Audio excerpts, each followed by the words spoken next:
From the Pyle Media Ventures studio in Noblesville, Indiana, this is the Jacob Pyle Show. With tonight's guest, author Joe LeValley, and the host of our show, Jacob Pyle. Thank you, Zach, and hello, everybody. Welcome to the Jacob Pyle Show. My name is Jacob Pyle. For the next 30 minutes, unscripted conversations, but with a difference. No shouting, no cussing.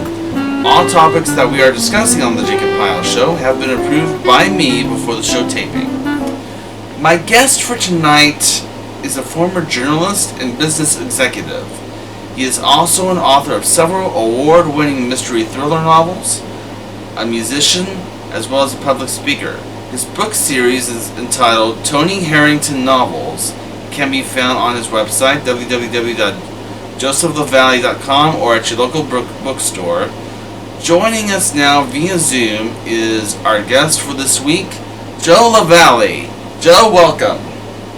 Well, thanks, Jacob. It's an honor to be with you. Now, you're joining us from your home in Dallas County, Acreage, Iowa, but I understand you have a connection with, well, not Noblesville, Indiana, but Marion, Indiana. Tell us about that. Well, my mother grew up in Marion. She and her brother and my grandparents. So when I was a kid, I went to Marion every summer to visit my grandparents. Have many fond memories of hanging out at my grandparents' place in Marion. My grandmother had a little clothing shop for kids called the Tot Shop. And we were always treated like royalty, you know, when the grandkids come to visit.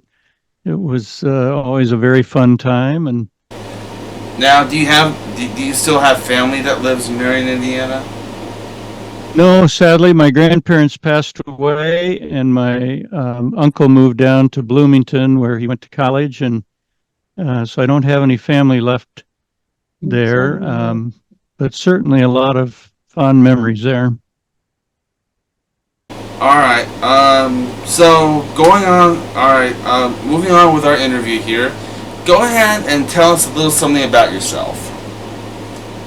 Well, I grew up in Iowa, and I've always loved to write. My family were big readers, and I certainly read a lot. But for me, it always seemed like if you're going to read a lot, you should also write a lot. And I've just been writing for as long as I can remember. I was the irritating kid in school, and the teacher assigned a 3 to 5 page original story. I turned in 26 pages.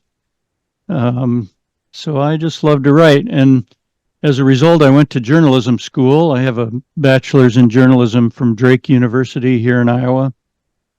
And my first career, I went to work as a newspaper reporter covering crime and criminal justice.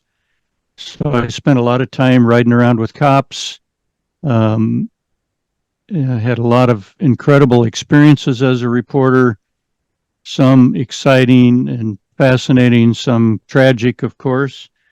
Had my life threatened. I had had the late night phone call from an inside source tipping me off to a crime they were covering up, and all those kinds of things happened. And in the course of my reporting, I covered 8 homicides, 2 of which were double murders, and 6 of those went to trial. So I sat through 6 murder trials. And it was while I was sitting in a murder trial that I had the idea for my first novel. So this was a long time ago. I was a young single guy when I was a reporter, and I had this idea for a novel where they say write what you know. So my idea was to write about a young single newspaper reporter who's sitting in a murder trial and decides the guy on trial didn't do it. And so he goes looking for the real killer and uncovers a sinister plot going on behind the scenes. So that first book I toyed with for years. After 7 years in newspapers, I moved on to corporate communications, and I got my MBA, and I got promoted at work, and I spent basically 30 years as an executive uh, doing all kinds of administrative work, most of it related to writing, public relations, marketing, strategic planning, government relations, things like that. But all that time, I was thinking about and toying with this novel that I had an idea for. And finally, in about 2016, as I was nearing retirement, I finished the book and never really expected to publish it. I just thought I'd print 6 copies for my kids and that would be the end of it. But when I retired in 2018, I thought, well, now I have the time and the interest, so maybe I should publish it. And so the first book came out at the end of 2018. It's called Burying the Lead. That's a newspaper expression you may be aware of. It means when the important facts of a story are hidden down in the body of the story where they're not obvious. Seemed like a cool title for a murder mystery, since what's going on the surface is this murder trial, but the true facts of the story are what's going on down underneath, if you will, hidden from view. So it's called Burying the Lead, and LEDE is the way that a newsroom spells the lead of a news story. And so this book came out in December of 2018, and it won 2 awards and sold out its first printing. And I was astonished. I often say no one was more surprised than me, except my wife, who was probably more surprised than me. But in any case, I thought, well, maybe if people actually enjoy this stuff, maybe I should do more of it. But the other thing that happened that really surprised me, I always thought, all those years I toyed with that first novel, I created this character of Tony Harrington and his boss and his best friend and his girlfriend and all these characters, his parents. And I really thought at the end of that 30-year journey, when the first book was finished, that those characters would go away. When I go out and speak to groups, I often start my author talk by saying I have an imaginary friend, because this character, Tony Harrington, really lived in my head for 30 years. But I also, as I said, I thought when the book was done, that would go away. And to my surprise, it didn't. So then I had 2 reasons to write a second book. One, I'd proven with the first book that I could do it and do it successfully. And then secondly, I still had this cast of characters in my head that were clamoring for attention. And so I decided to write a second book. And I needed a big topic.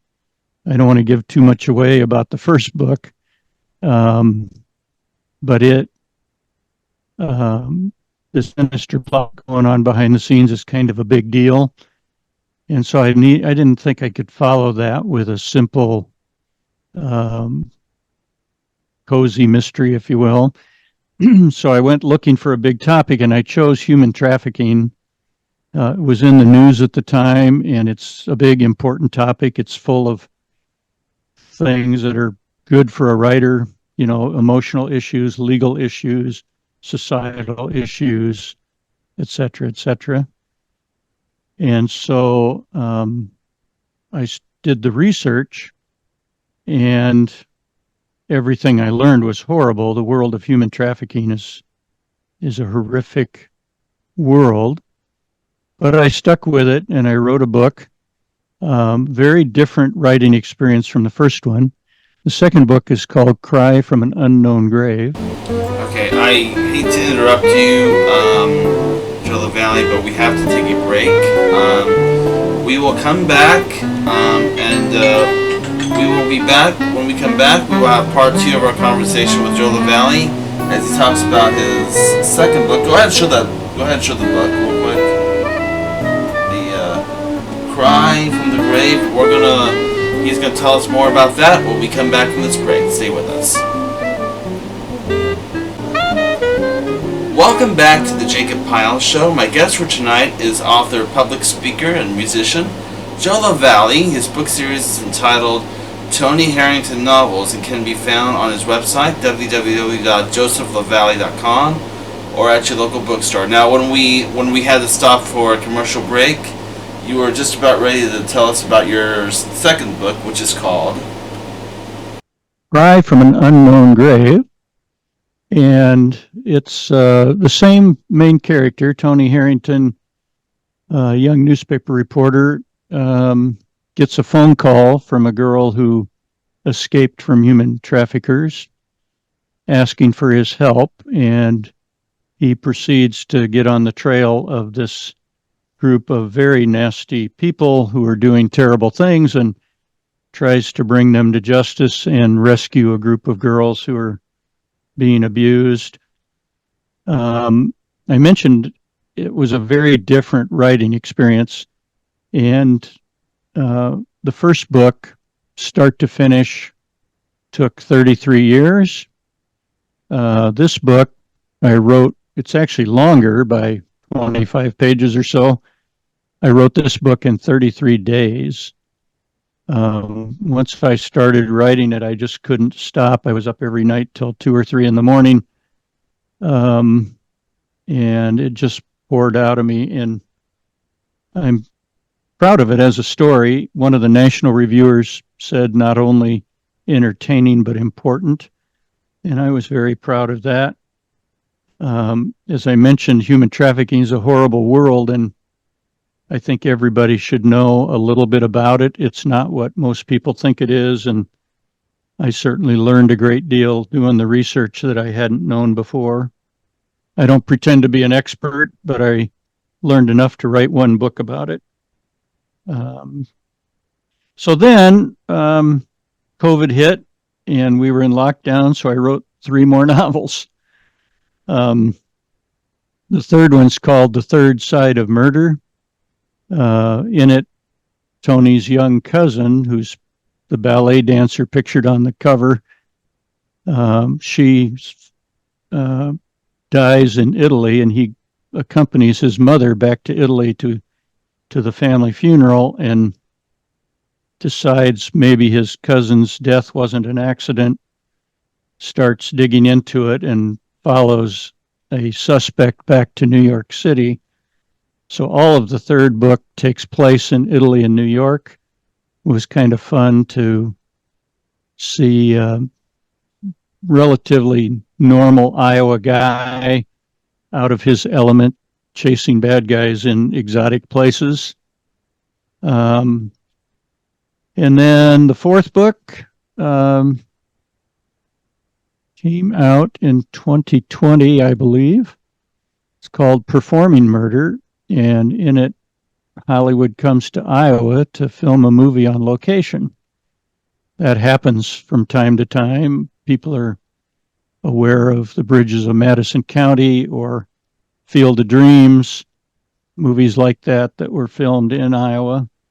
So I thought it'd be kind of fun to see how my fictional small town reacts to having a bunch of famous movie stars in town. One of the actresses is murdered in Iowa, and Tony is involved in investigating her death. It has an interesting tie to his family's past, which was kind of fun to explore. So that was book 4. Book 5 came out in early 2023, called The Sophocles Rule. And in that book, he's on a stakeout with a friend from the DCI, the state investigative organization, and they flip a coin to see who's going to buy lunch. He sees something unusual about the coin, starts looking into it. Turns out he's investigating a 60-year-old crime. And as he starts to uncover some things about that, he sparks two new murders. Interesting thing about books 4, 5, and 6, and we've talked about 4 and 5, is the girlfriend in these books is smarter than he is.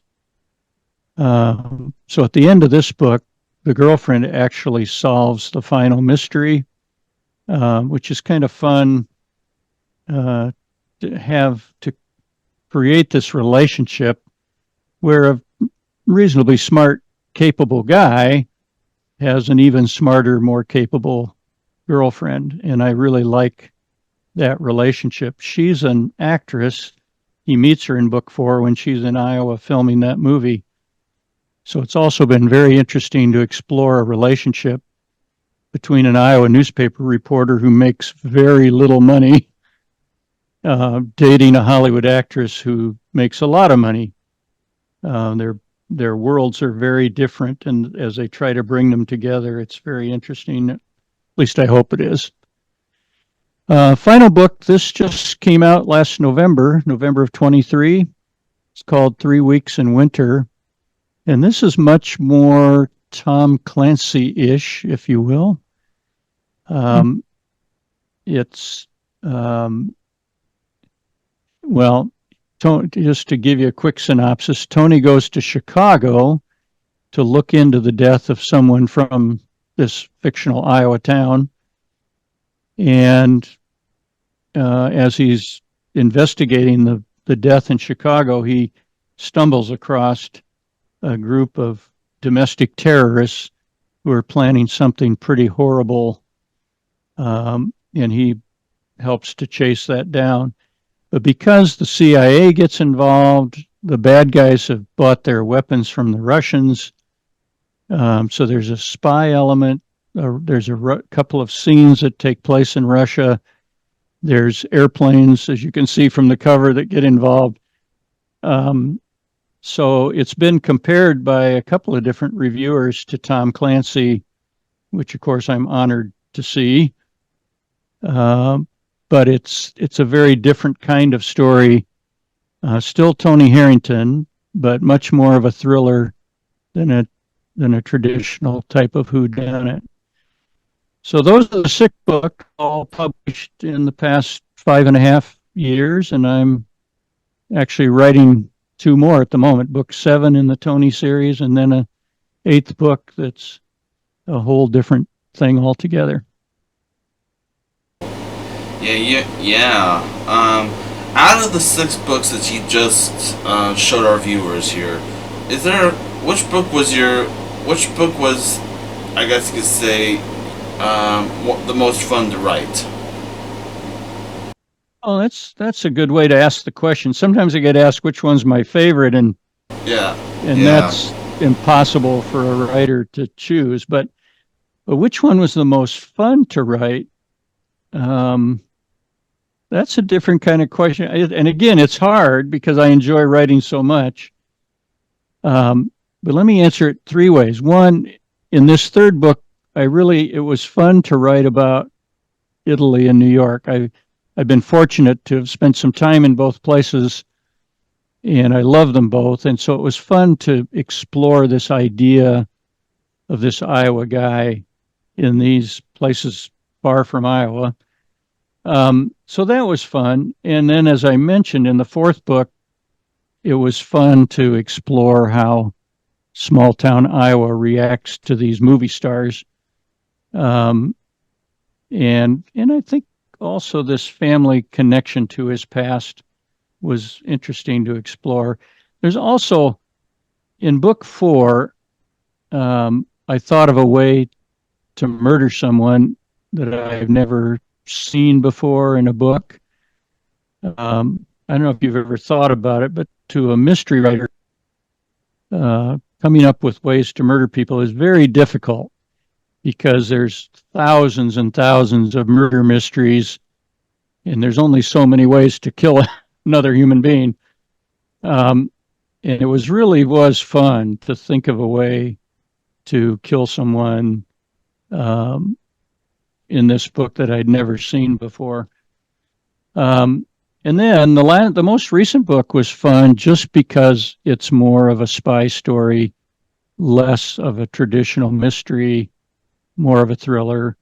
And again, the girlfriend, Darcy Gilson, is instrumental, maybe more than Tony, responsible for if solving is probably not the right word, but rescuing, saving the world, if you will, stopping the terrorists before anything really horrible happens. All right, I have to stop you there because we need to take a break again. When we come back, I will have a preview of next week's show, and we will conclude our conversation with Joe LeValley, author of those 6 amazing books. Stay with us. We'll be right back. Welcome back to the Jacob Pyle Show. My guest for tonight is author, public speaker, and musician Joe LeValley. His book series is entitled Tony Harrington Novels and can be found on his website, www.josephlevalley.com, or at your local bookstore. I hope you can join us next week on the Jacob Pyle Show, where my guest will be author Frederick Golder.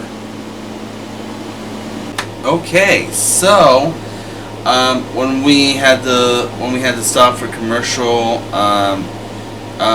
you were finishing it. I asked this question: what was your most favorite book to write? And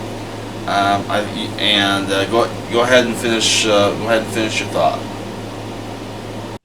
Well, I think as I mentioned, those 3 that I mentioned were probably the most fun, and I appreciate the way you worded the question. But just to reiterate, I just love to write. So for me, it's not work. Whenever I do an author talk and someone expresses some admiration for how hard I've worked, I just shake my head and say, no, that's like telling somebody who likes to hunt how much you admire them for working so hard as a hunter, or likes to fish, et cetera, et cetera. For me, writing is entertaining, is fun, is my hobby as well as my avocation or whatever. So yeah, I enjoy it, and I appreciate your references to the website. LeValley is spelled L-E Valley, and so if you go to josephlevalley.com, you can see more information about the books. You can read some reviews. You can see a schedule of some of my author appearances. And of course, you can always order a book right off the website. They're available anywhere. They're in what's called national distribution. My publisher arranges that. And so any bookstore in North America can order them if they're not on the shelves already. Any library can get them through their regular library channels. So if you'd rather not spend the money, go to your local library and ask them to get it in.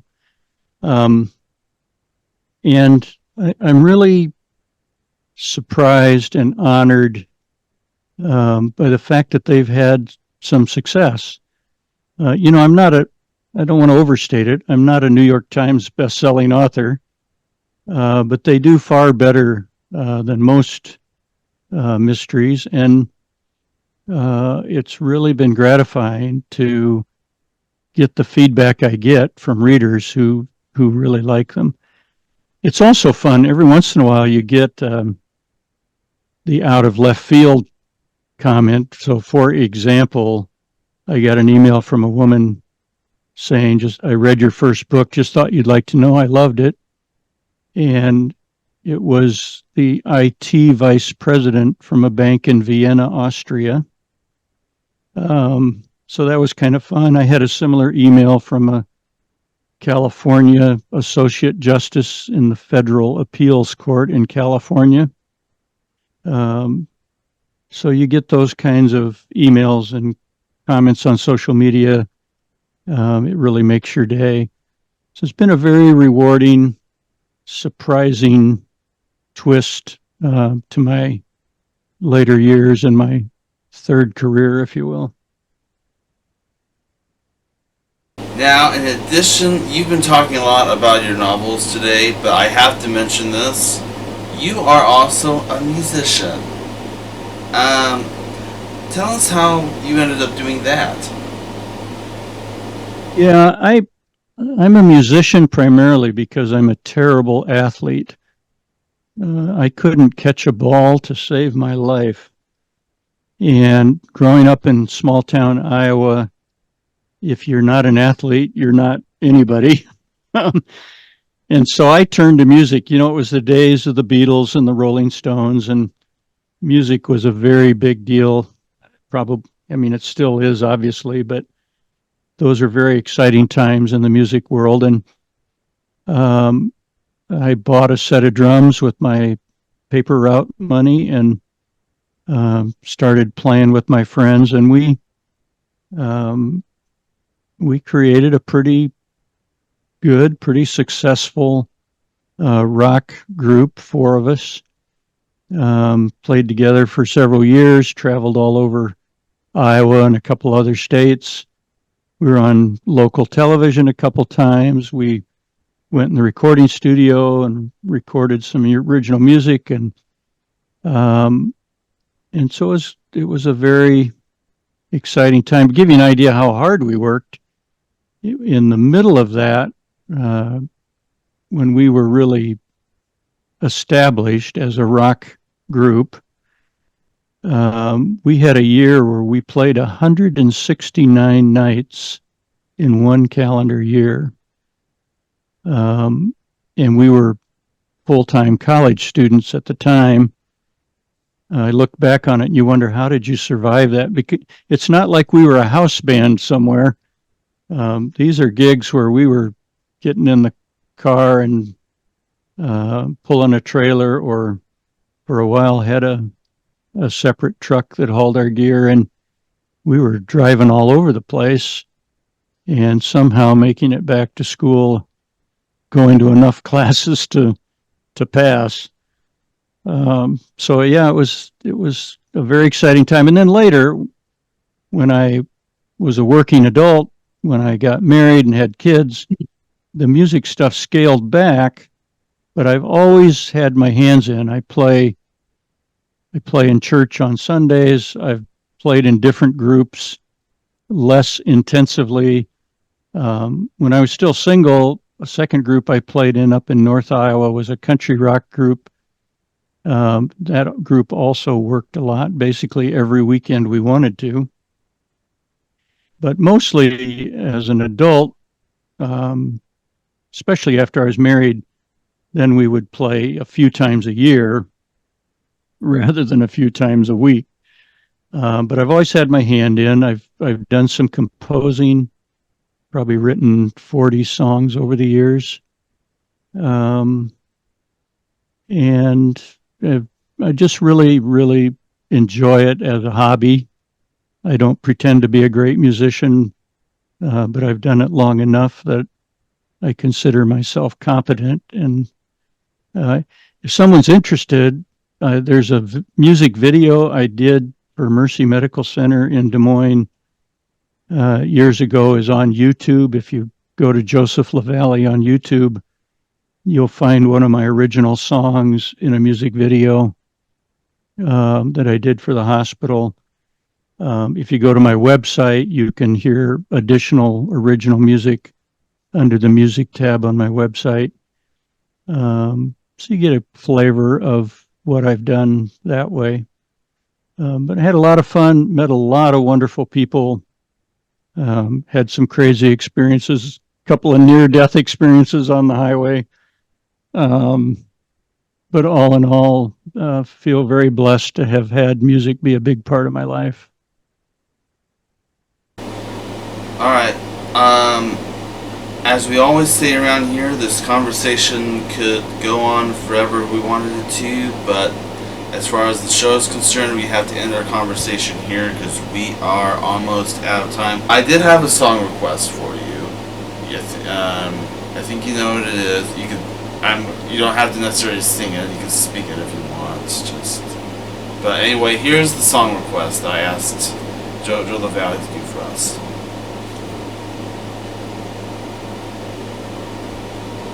So, my understanding is it's your birthday tomorrow. And so, even though I have a frog in my throat, you've probably heard throughout our conversation, allow me to say, Happy birthday to you. Happy birthday to you. Happy birthday, dear Jacob. Happy birthday to you. You have a beautiful voice. You have a good voice. That's wonderful. You did a good job. Alright, we gotta go, folks. My guest has been Joe LeValley. His book series is entitled Tony Harrington Novels. It can be found on his website, www.joelevalley.com, or at your local bookstore. Thank you for joining us, Joe.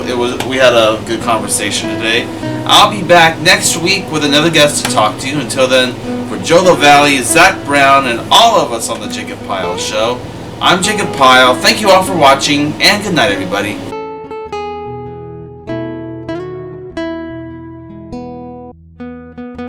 If you want to be a guest on the Jacob Pyle Show, or if you'd like a DVD copy of tonight's program, send Jacob an email. His email address is jtpyle1@aol.com. Or if you're ordering a DVD copy of tonight's program, send $10 check or money order to the Jacob Pyle Show, care of Pyle Media Ventures. Post Office Box 154, Noblesville, Indiana 46061. Please include the air date seen on your screen when ordering. Residents outside of Indiana add $5 shipping and handling.